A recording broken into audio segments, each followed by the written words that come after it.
Welcome to Trending Worldwide. This is where we talk about healing, culture, and all the messy shit in between, with jokes, with depth, and with receipts if needed. It's your boy Jai, your host, your homie, your emotional support hoodie, and today's vibe is emotionally unavailable, but still photogenic. You know the look. Hoodie up, playlist on, phone on do not disturb, but the drip still hits. And this first episode is personal. It's real personal. It's about how people misread you when you stop performing your emotions for them. You know, like when you start healing, setting boundaries, and choosing peace, suddenly you're cold. But I'm not cold. I'm just done doing emotional gymnastics for people who never stretch for me, to be honest. You know, and let's talk about it. Let's and we're gonna call it the cold accusation Olympics. Okay, let's talk about how quick people are, to label you cold. You don't reply fast enough, cold. You say you need space, cold. You stop crying during arguments, must be heartless. But here's what they don't get.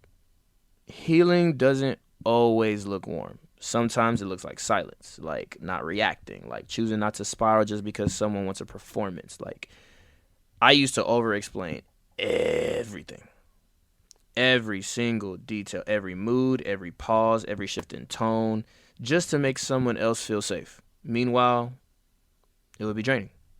I was giving emotional clarity to people who couldn't even give me basic respect. Now I regulate, I pause, I breathe. And yeah, it might look distant, but it's not distance, it's discipline. And let me tell you about the time I got ghosted while I was healing, right? So I told somebody I was working on myself a few months ago, and they hit me with the, oh, that's beautiful energy. Do what you got to do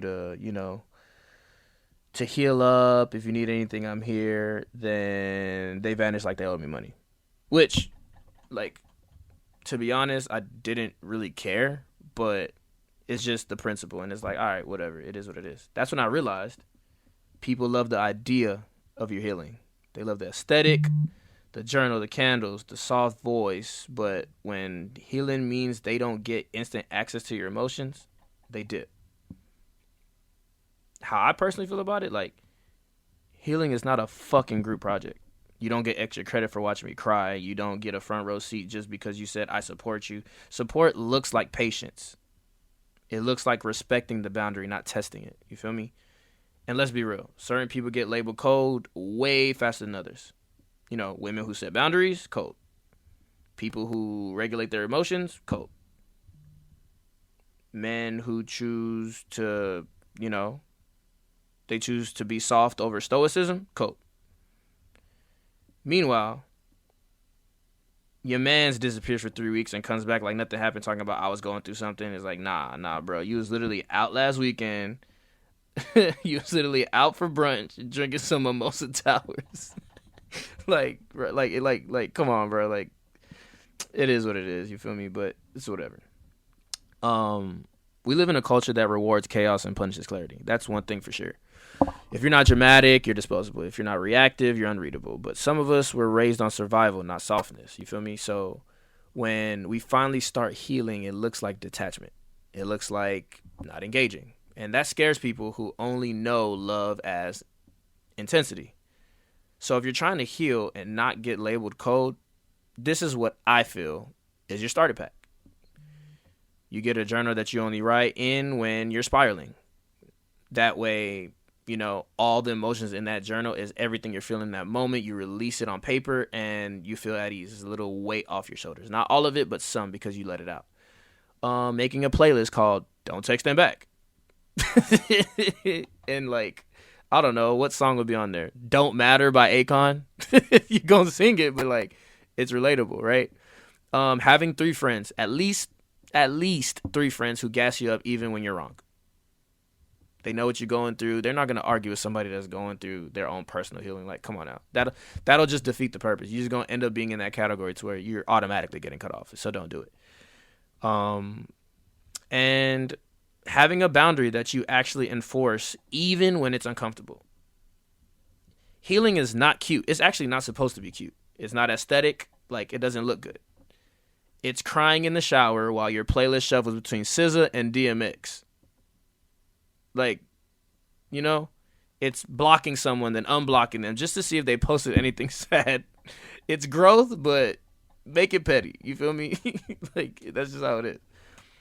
But ultimately, here's the truth. You're not cold.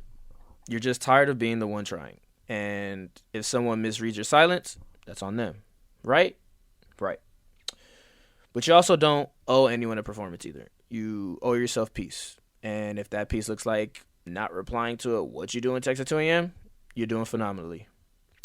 Healing isn't about being perfect. It's about being present, even if that presence is quiet, right? So, yeah, I'm not cold. I'm just not available for emotional gymnastics anymore. That's just like I said earlier. I am healing. I am regulating. I'm choosing peace over performance.